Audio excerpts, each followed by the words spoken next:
আজ 21 বছর আমার ওয়াজের বয়স, আলহামদুলিল্লাহ, আল্লাহর দয়া। কোন সময় মানুষ কম না বেশি, আমি মানুষ বেশি দিয়ে করবো, আমি ভোটে দাঁড়াইছি না তো আমার অসুবিধা নেই, বুঝুন না হুজুর। আমি তো ইলেকশন করতাম না, এমনও আমার কোনো ইচ্ছা নাই।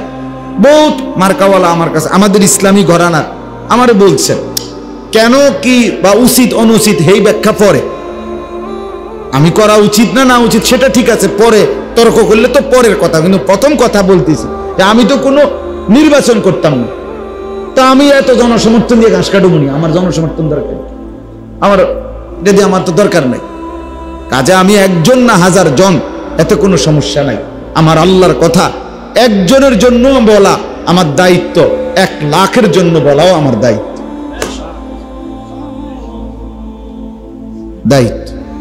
আলহামদুলিল্লাহ বলতে থাকা। এই মোবাইলের সুবাদে এখন দেখা গেছে সারা পৃথিবীতে বাংলা ভাষাভাষী মুসলমান যারা সারা পৃথিবীতে প্রবাসী, আমাদের এরকম লাখ লাখ হাজার হাজার মানুষ আমাগো বয়ান, আলেমদের বয়ান শুনে না। তাহলে বোঝা গেল দৃশ্যমানের চাইতে অদৃশ্য শ্রোতা আরো অনেক বেশি, অনেক বেশি, যাকে আমি চিনিও না, যাকে আমি জানিও না, কিন্তু আমাদেরকে ভালোবাসে, মহব্বত করে, আল্লাহর কথা শুনে। তাহলে এই জন্য বেশি কম নিয়ে কোনো টেনশন নেই, এটা কোনো মাথা ব্যথা নেই। আপনাদের কাছে অনুরোধ, ছেলেরাদের কাছে এটা বললাম, আমি প্রত্যেকটা কওমি মাদ্রাসা আলহামদুলিল্লাহ উম্মতের ফিকির করে, কওমের ফিকির করে, মানুষের ফিকির করে। আমি ওই দিনকে একজনকে বুঝাইলাম, একজন ভদ্রলোক আমারে বলছেন এটা যে হুজুর আপনাদের কওমি মাদ্রাসা আরো পরিকল্পিত হওয়া উচিত, পড়ালেখার মান, সিস্টেম, নিয়ম কানুন, প্রয়োজনে টাকা বাড়ান। আমি বলছি না ভাই, এখানে আমাদের একটু সমস্যা আছে। সমস্যা হলো আমরা কওমি মাদ্রাসা শুধু নির্দিষ্ট কিছু মানুষকে শিক্ষিত করব, আমরা তো এই মাকসাদ না। আমরা এই জাতির প্রতিটা মানুষ যেই কোনো রকমের হোক, একারে ঠ্যাং ভাঙ্গা, মাথা ভাঙ্গা, পঙ্গু, প্যারালাইজ, অভাবী, দুস্থ, এতিম, অসহায়, যার কেউ নাই, তো সে দিন শিখবে কার কাছে? সে আল্লাহকে চিনবে কার কাছে গিয়া? কওমি মাদ্রাসা এই জন্যই যে উম্মতের প্রত্যেকটা মানুষের জন্য যারা তাদের দুয়ার খুলে রাখছে, এটার নাম কওমি মাদ্রাসা। সবার আশ্রয় যেখানে, যে ভাই এখানে আমাদের 8,000 টাকার কমে যাদের বেতন দিতে পারবেন না, আপনাদের এখানে জায়গা নাই, তো সে কই যাবে বলেন? সে যাবে কই? যার বাবা মারা গেছে, এতিম সন্তান, ওই কোত্থেকে দিন শিখবে? যার মা অভাবী, সে কোত্থেকে দিন শিখবে? যে সংসারের উপার্জন নাই, তো সে আল্লাহকে চিনবে না। এই জন্য আলহামদুলিল্লাহ কওমি মাদ্রাসা এটা করতে পারে না। সিস্টেম না বুঝার কি আছে? সিস্টেম আমরাও বুঝি অনেক কিছু। 12,000 টাকা দিবেন, কথা বুঝেন না? সকালে 1 গ্লাস গরম দুধ খাওয়ানো হবে, বিকালে সিঙ্গারা, দুপুরে সমুসা। কথা বুঝছেন না কথাটা? মশারি টাঙ্গায় দিবে, এরপরে মশারি খুলেও দিবে, আর হেইতে নবাব আলালের ঘরের দুলাই কোথা তুইটা বহুত বড় আলেম হয়ে যাবে। আরে সুবহানাল্লাহ, না না, আমরা দেশে এত সুখ নাই, সিরা বেজেরা একটু ফানি দন লাগে। এলেম এমন মামার বাড়ি না, এমন মামার বাড়ি। আমাদের কাছে কিতাব আছে, কিতাবে স্পষ্ট আছে, ইমাম শাফি রাহমাতুল্লাহ আলাইহি বলছেন যে আল্লাহর কসম, এলেম অর্জন করতে গিয়ে ক্ষুধার কষ্ট, খাবারের কষ্ট সহ্য করে নাই, অথচ সে এলেম অর্জন করেছে।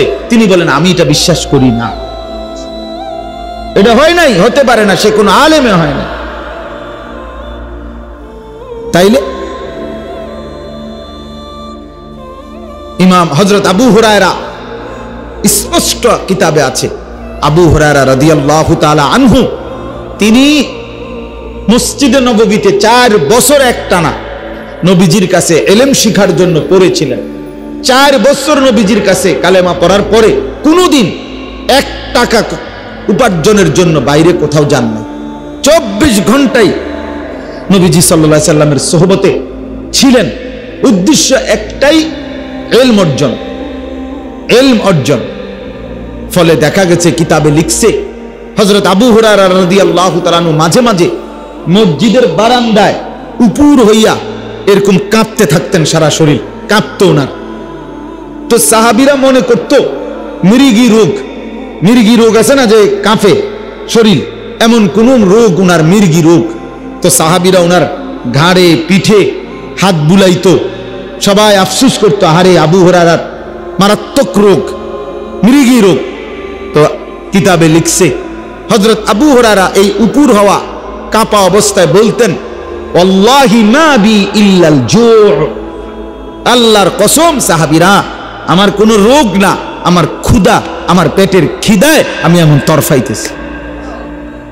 কিন্তু তবুও রাসূলুল্লাহ সাল্লাল্লাহু আলাইহি ওয়াসাল্লামের কদম ছাড়ে নাই, নবীর দরবার ছাড়ে নাই। যদি একটা লাইন ছুটে যায়, কথা বুঝেন না, যদি একটা লাইন ছুটে যায়, একটা কথা ছুটে যায়, হ্যাঁ, এজন্য 5,500-এর মতো হাদিস, 5,374টি হাদিস বর্ণনা করছেন মাত্র 4 বছর থেকে।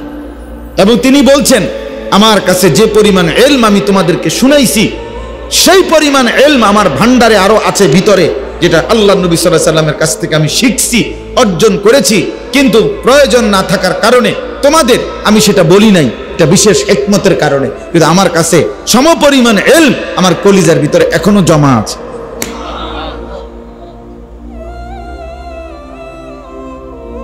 তাইলে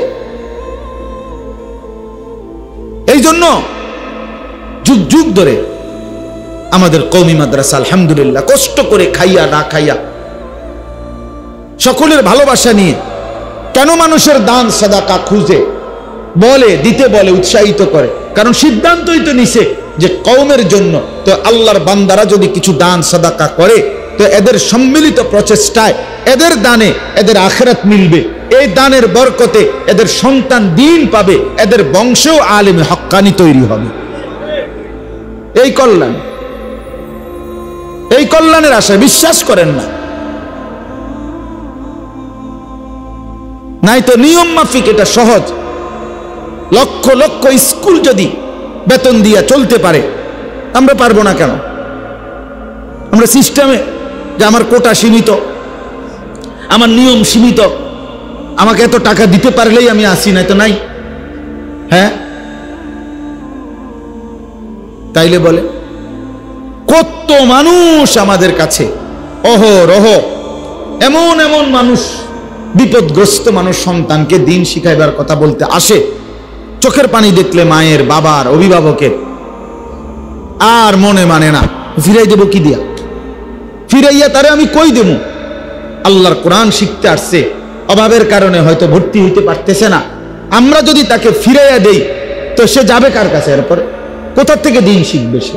হাসরের ময়দানে আল্লাহ যদি জিজ্ঞাসা করে, আমার বান্দারে তুমি অভাবের কারণে ফেরত দিয়ে দিলা, কি হবে তখন? তবুও তো আমরা অনেক সময় কঠিন হয়ে যাই, পারি না, অনেক সময় কুলাইতে পারি না। হাদিসে কুদসির মধ্যে আছে, হাসরের ময়দানে আল্লাহ তাআলা, আপনারাও শুনছেন এই হাদিস, নবীজি বলছেন, আল্লাহ বলবে হাসরের দিন বহু লোককে, যে বান্দা শোনো, আমি অসুস্থ হয়েছিলাম, তুমি আমার শুশ্রূষা করো নাই। বান্দা বলবে, আয় মাওলা, আপনি তো এই সমস্ত কিছুর ঊর্ধ্বে, আপনি তো রব্বুল আলামিন, আপনি অসুস্থ হবেন কিভাবে? তো আল্লাহ তাআলা বলবেন, আমার এক বান্দা অসুস্থ ছিল, তুমি তার সেবা করো নাই, যদি তার একটু সেবা করতা, সেটা আমাকেই করা হতো। আবার আল্লাহ বলবেন, আমি পিপাসার্ত ছিলাম, তুমি আমারে পানি দাও নাই। বান্দা বলবে, আরে মাওলা, আপনি তো সবার পিপাসা নিবারণ করেন, আপনি পিপাসিত হবেন কেন? আপনি তো রব্বুল আলামিন।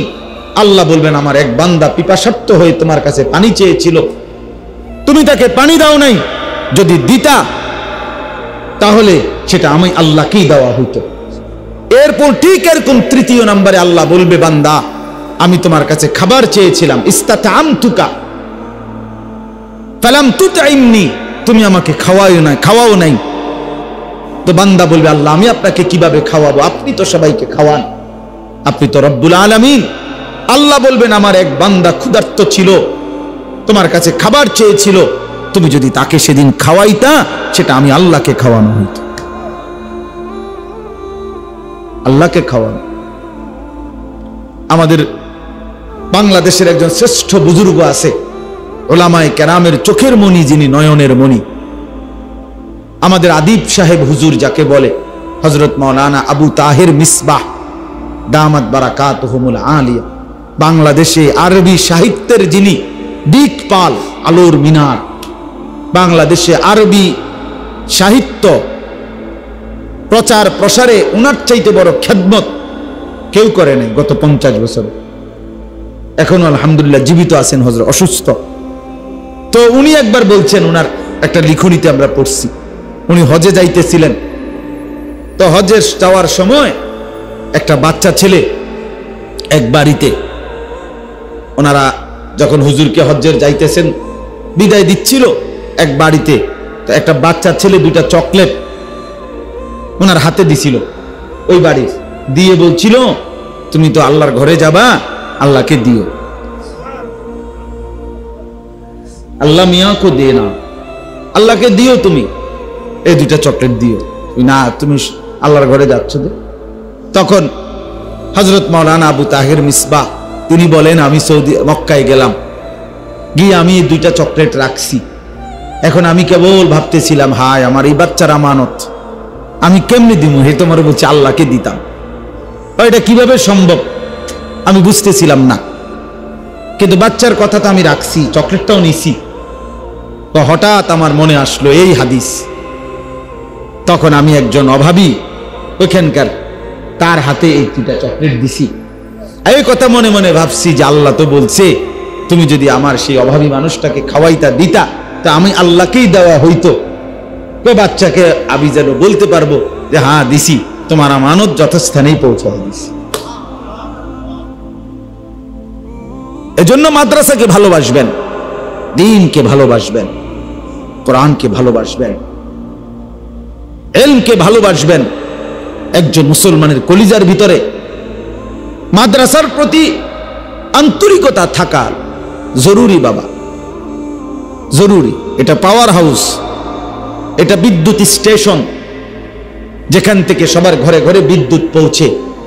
প্রতিটা মাদ্রাসা থেকে উম্মতের ঘরে ঘরে আল্লাহর কোরআন এবং নবীর সুন্নাহ পৌঁছে, উম্মতের ঘরে ঘরে। এরা আপনাদেরই কারো না কারো সন্তান, আপনার না হোক। এই ছেলেগুলো তো কোনো না কোনো ইমানদারের বাচ্চা। তো ওই ঘরগুলো আলোকিত হবে, ওই ঘরগুলো কোরআন শুনবে, ওই ঘরে আল্লাহর কোরআন তিলাওয়াত হবে।